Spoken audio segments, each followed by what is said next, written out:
This is KGW News at 11. It was a wild night at Providence Park. The Oregon State Beavers played Montana State there tonight, and as you can imagine, look at that, the fans fired up. Welcome to KGW News at 11. I'm Christine Pitawanich.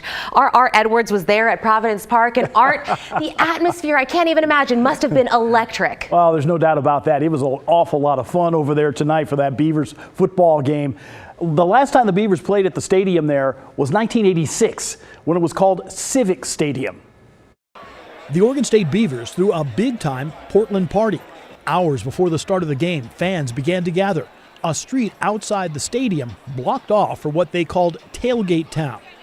Even before the game, the fans were ready to rock. Let's go Beavs!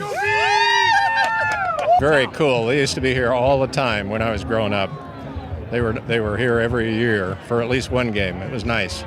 It took some time to get everyone inside Providence Park, but once they did get in, the stadium was packed and the fans were in full Beaver Nation mode.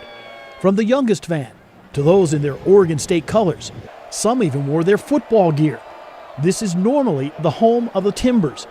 Even their man, Timber Joey, made an appearance. This is something the fans have been hoping for.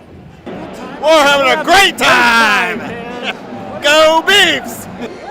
It's really nice to be able to just ride the MAX train right down to Providence Park, where a soccer team plays, and catch a Beavers game. The Beavers put on a show, scoring touchdown after touchdown. Every time they scored, the fans went wild.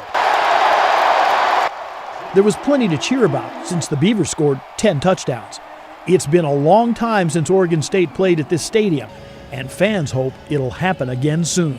I think they ought to have them every year, at least one or two. I'd like to see the Ducks play here. It's not going to happen, but I'd like to see it happen. Absolutely amazing. I hope the Beavers do it every year. I think this should become a tradition.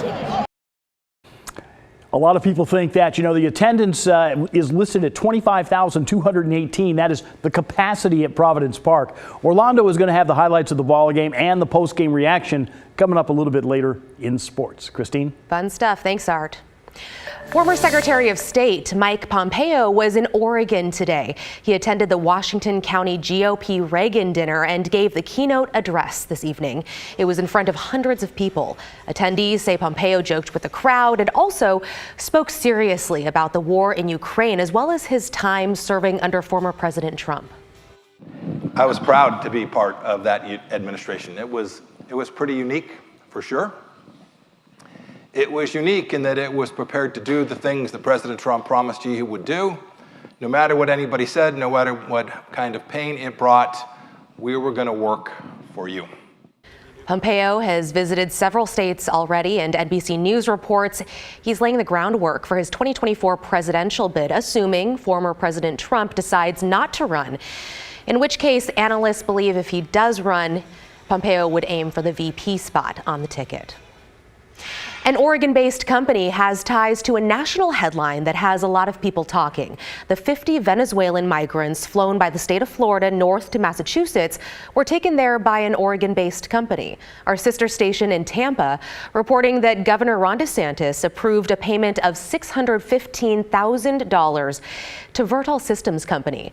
It's based here in the metro area and also has offices in Florida.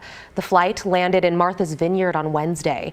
It is the latest escalation in the fight over the border. Florida Governor DeSantis says he flew migrants from Texas to Florida, then to Massachusetts as part of a, quote, relocation program to transport illegal immigrants to sanctuary destinations. Democrats and the White House officials are calling it a cruel political stunt.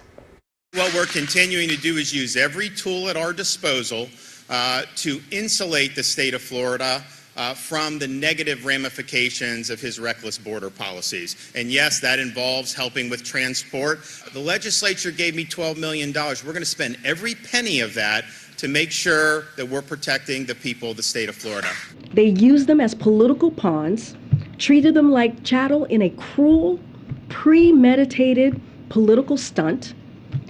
Why else would Governor DeSantis have spent the time to charter a flight to take migrants out of a different state, not even his state, a different state, and hire a videographer to capture footage of that flight, but not bother to let Massachusetts authorities know that migrant children in need of food and shelter were about to land on their doorstep. The White House says the migrants were told they were being flown to Boston and promised a job and housing. DeSantis says Florida's actions are in response to President Biden's immigration policies. Now let's get to your other local headlines tonight. 2 suspects are in the Marion County Jail after a gun and drug bust. On Friday, deputies responded to a car break-in in Stayton. Deputies, along with county detectives, found the 2 people involved. And that is what led to investigators finding what you see here in this picture: stolen guns, bullets, and a quarter pound of methamphetamine. The 2 people arrested are facing multiple charges, including felony for having the firearms. Grocery chain Fred Meyer will now check IDs for every customer who buys alcohol at its stores, which frankly is not unusual. But what is catching attention is how it'll be checking IDs. Now the clerk will scan the barcode on your driver's license at the register. But Fred Meyer says customers can opt out, and the clerk will then do it the old-fashioned way and simply look at the ID instead. ODOT says that barcode essentially holds the same info that's printed on the front of your ID. And this week, Salem-Keizer Public Schools decided to revert back to virtual school board meetings. This after threatening behavior at the last in-person meeting. District security launched an investigation into the board meeting from August, and a report found adults supporting a couple of different groups contributed to the escalated tension. Some attendees were followed out to their cars, they say, screamed at, and called racists and white supremacists. So for the foreseeable future, school board meetings there will remain accessible to the public online. And those are your local headlines.